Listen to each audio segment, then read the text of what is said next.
here from University Libraries, and the library is a big, so much to describe the library. So I'm going to tell you a series of stories.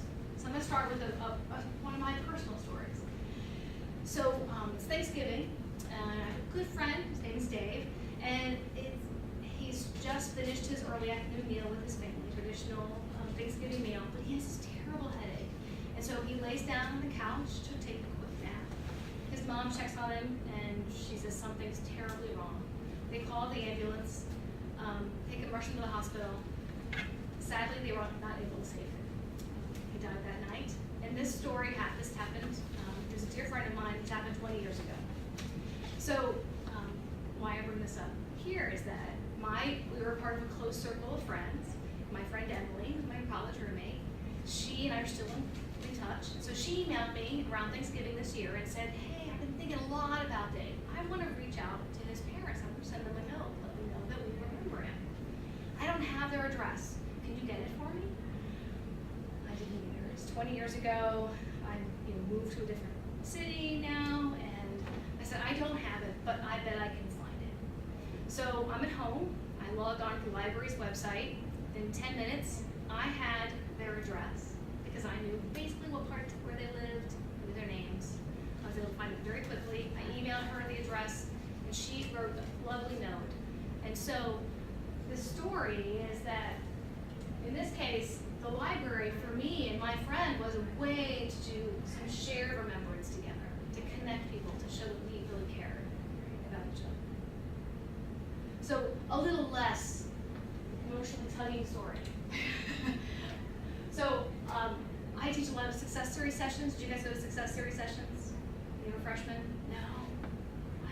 What year are you? Second. You're a second year student? You're a first year student? Did you go to the FYE? You weren't? Oh, you missed out.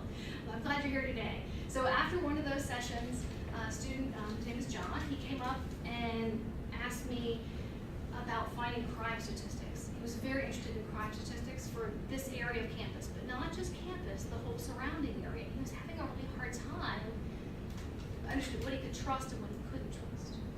So I connected him with my colleague, David Linko. And David not only figured out the numbers that John needed, but he was also able to help John understand how that information is collected and all the political jurisdiction pieces around it, because it's actually quite complicated how crime statistics are gathered and reported, and all the legal requirements and all things go with it.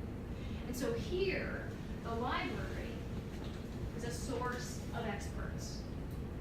So the library has lots of experts. There are actually over 250 people who work at the library who are all here in some way to support you as students. So way to remember that. Another way to get to those experts is through the research commons. And so the library, with many others on campus, has this program called the Research Commons. And it will soon be a physical space, but right now it's a series of workshops. But there's some really valuable ones for how do you keep yourself organized, how do you even gather the data, how do you talk to other researchers. There's some really valuable things there. So I encourage you to check out the Research Commons, another way to connect with the library's experts. So there's a blue question out there. Would you ask? Textbooks are really expensive. How can the library help me with this? Great question. So I'm going to tell you a story. So this is Candace, and she was sharing with me that she borrowed a textbook for one of her general ed courses from the library. We do have many textbooks for general ed classes for 2-hour loan. And she said that not only did it help her save money for the textbook, come on in, but she also said that unexpected, she was surprised that it really helped her do well in that class because she only had 2 hours with that book. Each time she had it, she found she was much more focused, much more disciplined about that work. And when she was telling me this story at midterm, she had just gotten in her midterm and was really excited about it. So that's the other thing that we can do to help you out with textbooks. So the library here is a source of the textbooks and some self-discipline. Another question, the green or orange question. Thompson library is far from my dorm. Where else can I study? How many libraries do we have? Anyone see it? 13. You probably didn't know there were 13, did you? So there's a map in the middle of this. If you have to know where all the libraries. And the story here is, I'm sorry, I forgot to give you the library. So lots of libraries, and I think that another success series student said it well. So Jeremiah went to one of the, this was actually from last year, but in his reflection, he noted, it is really cool how each library has its unique features that set it apart from other libraries, but they also have qualities that link them together.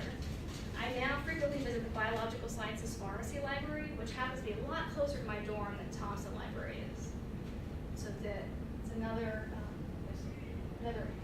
note about the library physically locations is that you can, in a few of them, Biological Sciences Pharmacy, Thompson, and 18th Avenue Library, you can reserve study rooms and for group study for students up to a week in advance. But Thompson Library is also beautiful, and I don't want to neglect it. So I do like this picture of a student studying. Did anyone recognize this? Do you recognize where he is? Upstairs, the 11th floor. Yeah, so this is the 11th floor Thompson, where every seat is a beautiful seat looking out over campus. So it's also a great place.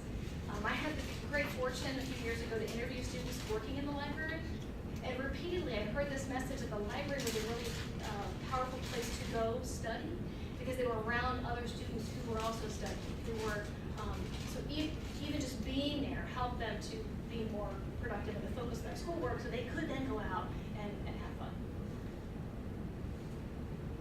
One more, green card.